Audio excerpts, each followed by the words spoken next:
بسم اللہ الرحمن الرحیم۔ السلام علیکم دوستو، پاکستان بھر میں جو ہے بارشوں اور انڈیا کی طرف سے چھوڑے گئے پانی کے باعث جو ہے بہت بڑے شدید خطرناک سیلاب کا خطرہ بڑھ گیا ہے۔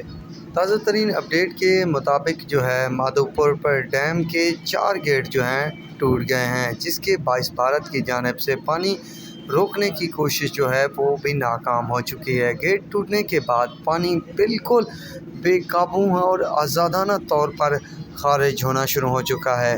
اب جو ہے دریائے راوی میں پانی کی سطح خطرناک حد تک بڑھ چکی ہے۔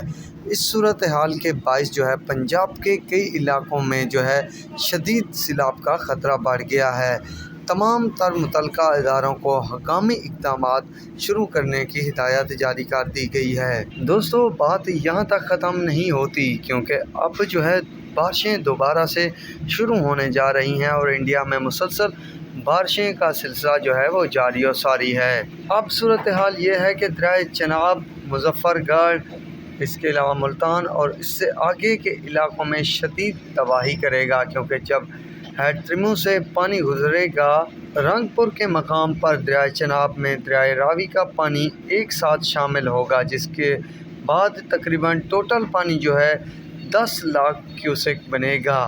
لہٰذا اس سے جو ہے مظفر گڑھ، خان گڑھ، بناوالی، اس کے علاوہ سلطان، شجاع آباد، جلال پور، علی پور، اش شریف، ملتان، چاچنا شریف، کوٹ میٹھن، راجن پور کے علاقوں میں جو ہے شدید سیلاب کا جو ہے خطرہ منڈلانے لگ گیا ہے۔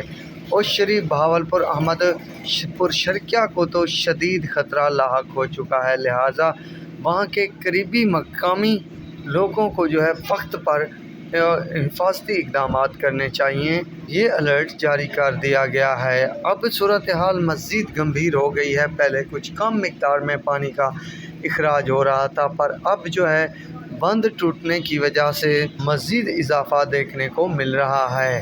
تقریباً ضلع رحیم یار خان میں اتوار سے سوموار تک جو ہے پانی کا جو ریلا ہے وہ گزرے گا، یعنی رحیم یار خان کی حدود میں آئے گا۔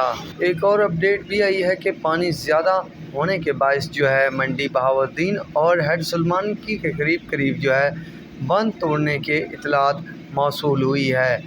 اب حالات جو ہے مزید خطرناک ہو چکے ہیں۔ اللہ ہی کوئی بہتری کر سکتا ہے۔